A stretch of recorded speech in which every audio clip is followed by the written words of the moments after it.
लेकिन अब इजराइल बहुत गुस्से में है। इजराइल ईरान पर किसी भी वक्त हमला कर सकता है। बेंजामिन नेतन्याहू ने यह साफ कर दिया है कि ईरान को इसकी भारी कीमत चुकानी पड़ेगी। इजराइल ने ईरान को घेरने के लिए 4 फ्रंट्स भी खोल दिए हैं।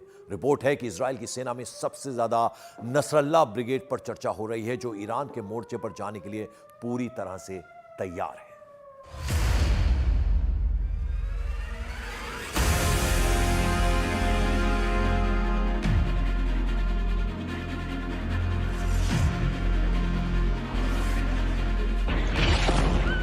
इजराइल को रोकने के लिए ईरान ने 4 फ्रंट से हमलों की तैयारी कर ली है।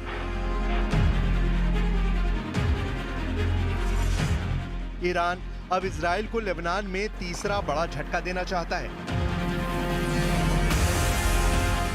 लेबनान में हिजबुल्ला, जिसे इजराइल के खिलाफ ईरान का दायां हाथ माना जा रहा है, उसकी लीडरशिप पर हमले के बाद ईरान के टारगेट पर सबसे बड़ा मकसद इजराइल से बदला है।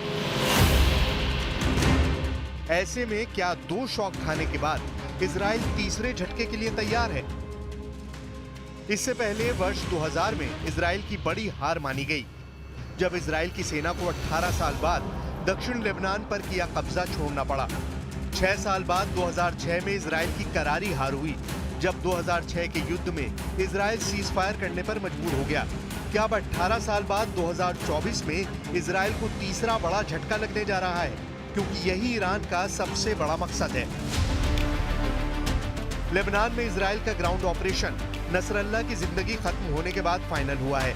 ऐसे में इजराइल की रणनीति क्या है, ये सब जानना चाहते हैं, क्योंकि इजराइल 2 जंग एक तरह से हार गया था और अब लेबनान के खिलाफ तीसरे युद्ध में नेतन्याहू से ज्यादा इजराइल की सेना की इज्जत दांव पर लगी हुई है।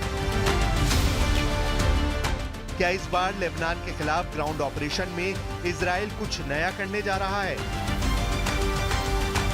It's very similar in the sense that the Israelis start with artillery bombardment and by air and sea to try and weaken Hezbollah on the ground and destroy the infrastructure, and then they send the soldiers on the ground. So it's very similar, with the exception that this time that the senior leadership of Hezbollah is completely gone. It's assassinated, particularly their leader who was extremely well-spoken and who led the movement for the last 3 decades. So